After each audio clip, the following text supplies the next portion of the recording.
comes from 1933 to 1944. Franklin D. Roosevelt used to do fireside chats during the economic recession as well as the World War. So that's the term that comes from there. It had nothing to do with firesides, by the way. It was a radio program, just as a trivia, because you might have this image of fireside chats by the fire, but it was not really anything to do with fire. Then after that, we would hand over to Ida to help her frame the questions that all of you have sent for Rohini. So fellows ask, Rohini responds. And then we will give the floor back to Rohini when Rohini asks and fellows respond. So be prepared for that round as well. And of course, then we will do thanks and Rohini, I have introduced her in the past, so I would not repeat this. All of you are familiar, but welcome, Rohini. Thank it's such a pleasure. Namaste, everyone. Such a pleasure to have you with us. And as you know, Rohini, this is the Aspire Fellows. There are potentially 30 of them joining together today from all over the world to have this discussion. Chatham House rules, I'm repeating this because we would let the conversations get as candid as possible, but information disclosed during the meeting may be reported by those present, but the source of that information may not be explicitly or implicitly identified. That's what Chatham House rules mean. So this meeting will be governed, like all our sessions, by the Chatham House rules, but I just wanted to ensure that I reinforce this before we get started. So with that as the background, I am going to stop sharing so that you can see Rohini as she opens up the conversation. So welcome, Rohini, and looking forward to the evening together. Thank you so much. I'm looking forward to it. So great to be with all of you. Thanks. So Rohini, to get the discussion started, we thought a good place to start would be your emphasis on the coming together of what you call as Samaj, Sarkar, and Bazaar, which means the civil society, the government, and the markets. So it would be good to hear from you. How did you arrive at this idea that value is created when the civil society, government, and markets come together and co-create and work together to solve problems? So the history of it, when did it strike you? Would love to hear your perspectives. Right. Thank you. And yeah, it's quite a simple journey actually, because since childhood, I always felt very strongly about citizens banding together to do some things. My friends used to get very irritated because I used to do what we call Gandhigiri and pick up waste which people had thrown on the road and put it in the dustbin and request people to stand in line at bus stops and stuff. So it was very irritating for others. But I always felt that if citizens could do something to change their own societies, that's how real progress will be made. And it's not a linear journey. But putting these three things together really happened in 1997 when I had gone to the field to visit all our work on water in the state of northern state of Bihar, a very poor state, which was very much influenced by an Indian leader called J.P. Narayan, and where the idea of total revolution began in a very Gandhian kind of idea.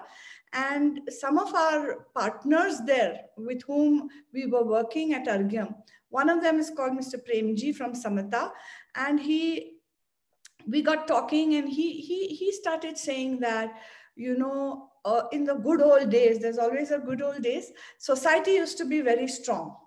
And then in the last century, especially, government became very strong, right through the colonial period in India. You could see what an oppressive government could do, and followed by very, very strong international corporations, especially with globalization. They became even stronger, sometimes it seemed, than nation states and governments.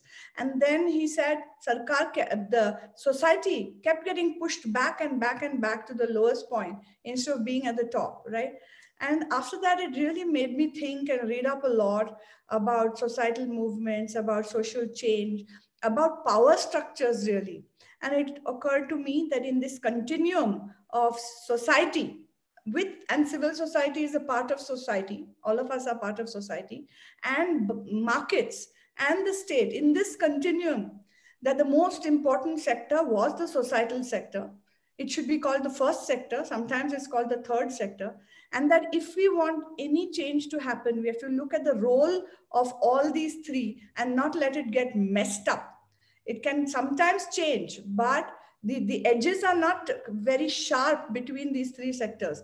But I always felt I've been feeling for a very long time now that the samaj sector, the societal sector, has to be the strongest foundation so that the markets and the state can be responsive to the needs of society. Right now, it feels very topsy-turvy. Many of us behave as though we are consumers first and not citizens first, right? The markets are sort of, especially now, sort of they're moving us all around like pawns on a chessboard. And the state is becoming so powerful, right? And if the state and the market collude, as we see in many countries around the world, it is the worst for citizens. So all my work, Sanjay, has been on how do we strengthen the foundational society to actually try and come together to solve problems for itself and include bazaar and sarkar without letting the societal power reduce, right? Without creating an imbalance. So that's how the journey was. Amazing. And we all recollect that the term societal in the societal platform was coined by you because it was about interaction between these entities, where the genesis of the word societal was, because social means interaction between individuals, but societal was interaction between these entities. It would be great to also hear your reflections on how it showed up in what you were doing with Arghyam, what you were doing with Akshara, because that actually manifested itself. Yes. So one of the earliest large projects that I participated in was in starting late 1999 with Akshara Foundation, which was part of the Pratham network, which is possibly the world's largest NGO in some sense. And we started the chapter in my state, which is Karnataka, together with the government. That was the interesting part. It was birthed by the government in participation with societal groups like ours. And they brought in the market players as well, saying, you need to support this effort to put every child in school and learning well in our state.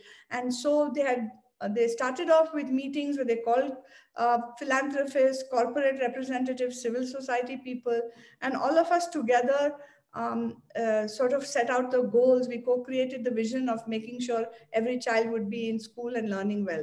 So getting that government partnership upfront was very critical to the success of Akshara Foundation, since we were working with public school systems. And there was no way to go inside a public school system without the government's sort of benediction, as it were. So that taught me a lot about how you work with government. And to be fair, the corporate donors did step in, because education is kind of a morally undeniable subject, right? Unlike civil rights, where everybody has all kinds of reactions. Nobody is against the education of children. At least they're not supposed to be. So it was easy to get the collaboration of the market sector. Right. And this idea of societal thinking, which subsequently translated into societal platform thinking on the way, sort of was germinating in your head almost as back as 2004. So what were your personal experience? How did you come to this construct, which all of us are now sort of trying to learn and view ourselves around? So with Akshara, I learned a lot about how you work with government. But when we started Pratham Books, to ensure that every child would get a book, every child with a book in her hand was our mission statement. And I realized that even working with government would not be enough. You have to involve a broad section of society. I mean, everybody needs to get involved in this national and in fact global project of making sure that children are given a reading life, the gift of a reading life. And to do that, we started, now we call it, we use fancy terms in societal platform thinking, but in those days we didn't have any terms. We just did stuff. I didn't even know how to spell publisher then, but yet we became publishers. And we started, we started taking on the whole publishing industry, saying something is wrong in India if we cannot find more than 600 books in any language put together other than English, right? And we have 300 million kids. So what's going wrong here? So we decided we have to unleash the creative energy of all the people in India, because every household is a storytelling household in India. Everybody tells the stories of the epics to their children and grandchildren. So how come we can't translate from an oral culture to a written culture, right? So we took on, we worked with publishers, we worked with state governments, we worked with every single creative artist we could find. And it taught me that when you can get a lot of people aligned behind a simple mission, again, moral undeniability is important, right? So who's going to be against a book in every child's hand? So we were able to unleash the most amazing positive energy. We had new writers, illustrators, translators, editors, publishers, governments, everybody came together. We innovated on how do you make a book cheap to publish, and even though it was underwritten by philanthropy, we wanted it to be eventually financially sustainable. So how do you produce books that are cheap for people? They have to be financially accessible. So we realized that by taking a book, and of course, while we paid our authors and illustrators, it was not very high fee. They are willing to work for less because authors always want to be read. So they were willing to take a lower price for access to a larger market. And we were able to simultaneously print books in 12 languages. So innovation mattered a lot. We were constantly innovating. How do you create new distribution platforms? Sometimes we used to send our books with the guys who sold solar energy in villages. And I remember children used to come running to when the solar energy person came and saying, where are the books? So we tried everything. So I learned about innovation. I learned about partnership. I learned about unleashing the societal energy that people have in them to achieve a common goal. Fascinating, because you already introduced all the terms we use today: platform, innovation, ecosystem, partnerships, and you saw that emerge out in your experiences at Storyweaver. And Storyweaver today is a fascinating platform by itself. And still the journey is on. It is not yet over. So that's amazing. On that, Sanjay, I would also like to say that I retired from Pratham Books after 10 years for various reasons, including some personal reasons. Some of you may not know, but my husband was standing for elections. And that was so all-consuming that I decided somehow it was time to take stock of all the things I was doing, and I wanted to support him. So it was time to retire from Pratham Books. And the next team, you know, it is so important for a leader. And I'm not asking any of you to leave now, okay? But it's so important for a leader to know when to move on from an institution, right? Because you want new young blood to flourish. You want you want successors to be in place so that, because after all, you need new thinking, you need new energy to come into an organization. And when I left, Susie and her team did even better than when I was there at the helm. And today's Storyweaver's results are there for the world to see. We had taken the chance on digital while I was there, but they really expanded it from there. And it's very important that you create institutions where, as we keep saying, it's not the organization, but the mission that can scale, right? Right. And you have always, that segues us into the next point of discussion. You have always stressed on leadership for the society and of the society, right? So will you share some perspectives on when you think about leadership? How do you look at that dimension itself? Because, you know, all the mission leaders are here on the call. They would love to get your perspective on leadership for and off. Yeah, actually, I should be asking all of them about leadership, which they have already demonstrated so well. But yeah, I suppose I think the idea of leadership comes. If the true idea of leadership cannot come because I want to be powerful at something, right? The true idea of leadership has to come because I feel the responsibility to change something that I think is not correct in the world. It could be anything. And if leadership is born from that idea of transformation, then you have to shoulder the responsibility to make that transformation happen. And we all know we can't do it by ourselves. So leadership also means not only being a follower of other people's ideas, because we are always standing on the shoulders of other giants, but also being able to create a followership. We become a follower of somebody else, but we ensure that by our example, there are lots of people who walk with us. So leadership and followership are both very important. So I quickly learned that.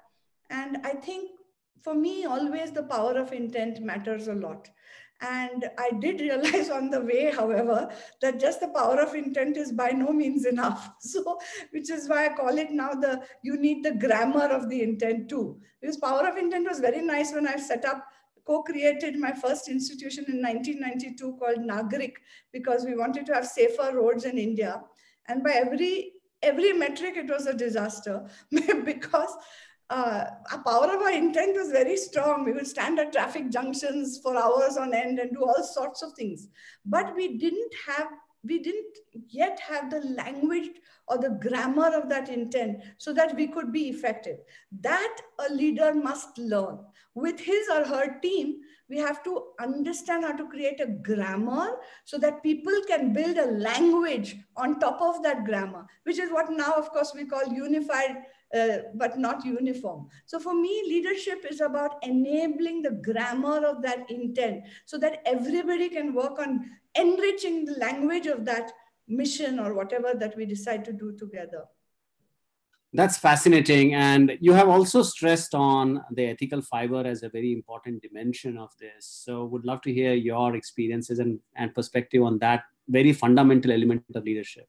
Yeah, it's, of course, we would all agree that it's very important that we understand the ethical complexities. See, real social change is not a very simple candy box that you open and eat, right? There are many, many questions of power, even at the most local level in a society or inside a government office or inside a company. There are many things that happen where you have to do trade-offs and make many choices all the time. And how can you make those choices until you have some kind of moral compass by which you know, yes, I can do this, and no, I will not do this, right? So I think being very, very open about your ethical concerns. And sometimes I have seen that we can't always meet our high ethical goals. Sometimes it becomes impossible, and it's not sometimes not in your hands. But we should know when we are trespassing some line. We should be open about it. We should discuss it, and when necessary, backtrack. So yes, ethical concerns are extremely important, but I must humbly say that it's not always easy because many, many trade-offs have to be made. And it's easy for me sitting here, but for people on the front lines, it's very, very hard sometimes to keep the ethical flag flying high. But there should be safe spaces within all organizations to discuss these things, right? Because nobody is perfect, but at least we must aim to be. Right. And that sort of segues us into another dimension of safe space, which is finding that space within us to embrace failure. And you have talked a lot about this, saying we should all be feeling safe about embracing failure and moving on. So would love to hear your perspectives on failure and how you look at failure. Yeah, in the social sector, it's very hard for us to talk of failure publicly. And I do understand that because most social sector organizations need funders, right? And funders like to hear nice things about the things they're funding. And it's only now that there is some much better sense that funders need to know about what didn't work, so that they must be able to fund that as well. There's much more notion now that failure is okay. So for the last few years, some of us have been doing, in fact, we had a failure conference in Bangalore 3 years ago, where a lot of civil society people and everyone came together, and, real icons of the civil society movements in India came and said, here's how we failed, here's why we failed. We take the responsibility for that failure, but here's what we learned from the failure. So without without, sometimes venture capitalists and all sort of glorify failure, right? They say risk capital and, it's okay to fail. You have to fail to succeed. Nobody wants to fail. So we should be careful of not glorifying failure, but in our organizations, we really must make time to understand failure, to accept failure, to discuss failure, and then where possible, to pin accountability without demeaning that person or team so much that they won't try anything again. So it's a fine balance. But I'm happy to say that whether at Davos or whether in any of the international conferences or local and national conferences I've been going to, more and more talk is there about failure, but in a real way, neither glorifying it nor being glib about it, and actually creating spaces for the organizations internally, but across organizations, and especially between donors and partners. So I think we've reached a point where we are getting more mature about failure, because we are all going to fail a lot. And certainly I have failed a lot in all my civil society journey. I failed a lot in my personal life, which I don't want to bore you with. One has failed in so many things. But I mean, you just have to get up and go on, and really hope you won't make the same mistakes again. But it's important to acknowledge. Amazing. One last question before we move over to the fellows' questions. And this is a question to Rohini, the philanthropist. All of us know that you have really led the charge in many ways in India. But the dimension that we would like to learn from you is, especially on a societal platform journey, investing into trust and risk. And that's the way you have looked at your portfolio of investing into being a risk funder and trusting people and investing into people you trust, rather than going into the classical show me the M&E measurement evaluation kind of a mindset. It's more driven by trust and risk. What is your perspective on the way you look at trust and risk as a funder? See, I think one of the interesting things is that I started by experimenting myself, right? I myself was an activist in some sense, right? So whether it was Nagarik, whether it was Akshara, whether it was Pratham Books, I was inside the civil society organizations, and I knew how difficult it is, to respond to donors who don't understand the ground reality, because things keep changing and you need to be able to respond to that changing situation in a flexible manner. Whereas if you're stuck with some programmatic kind of backed donation or something very specific, it really makes the organization very rigid. Not just that, the organization becomes very anxious about reporting to the donor. So much time goes in all that. So one of the benefits I had was I had been on this side. So as a donor, I know that you cannot thrust your own ideas and opinions and rigidity onto any organization and expect them to succeed. There's just no way. So one of the first people that I gave a large chunk of money to, Mihir Shah in Arghyam, said, Rohini, don't make the mistake of calling your partners grantees. You should not be a donor, and they should not be grantees. You should be partners. And we really tried our best always to do that. Trust is just the basic currency you need. You just have to work on trust, because of course you have to do some due diligence, and sometimes your trust will be betrayed, but then you know what to do after your trust is betrayed, right? You know whom not to work with. So for me, trust is the absolute foundation of any partnership, because you have to assume there's a common goal.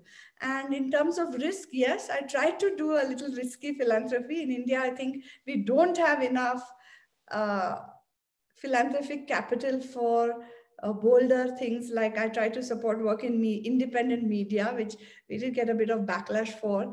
And even in water, we have tried to make sure that the last voice is included when any kind of work is done in a village or even a town. And similarly, in the idea of access to justice, okay? Now, all over the world, these are very politically charged issues. So we do need philanthropic capital to underwrite some of the risk associated with starting work in some of these areas. We need that philanthropic capital to come with trust. And honestly, there's not enough of that kind of capital I really wish there were more. I try in my small way, but even I'm not as bold as I myself wish to be, I must admit. And in many ways, your endeavors at EkStep Foundation itself has been a fairly risky adventure from the beginning. It has gotten here, but when it started, it was a fairly risky adventure. Yeah, I guess. Well, risky in the sense that we were willing to put a lot of capital into it, okay, and without knowing whether anything would happen with that. So in that sense, we took a lot of risk by saying this is going to be expensive and it's going to take time, but we are not going to settle for something less because we didn't invest enough. I think one of the things I did learn in my philanthropic journey is sometimes if you underinvest in something, you're not going to get the results. So you have to be ready to take the risk. Even if you're going to fail, you should fail big in that sense, because you must, if you have the resources to say, yes, I will put in a lot of money, try a lot of things, and be patient to make it work. So we tried all sorts of things. We meandered in EkStep. We had some grand ideas of using personalized learning and whatnot. Then we came to our senses as we realized the difficulties of the situations in India. And touch wood, the investments that mostly Nandan, to be honest, and a little bit me have made in EkStep, to my mind, are showing firm signs of success with the adoption of the Diksha platform, where hundreds of millions of sessions are happening online to help teachers, parents, and especially children to improve access to learning. So feeling pretty good about that right now, and it was worth the risk. But it was in the beginning, we said, what are we doing, honestly, after 2-3 years? This is not going anywhere. But so it has taken 6 years. So patience, perseverance, and investment of time, money, and everything else.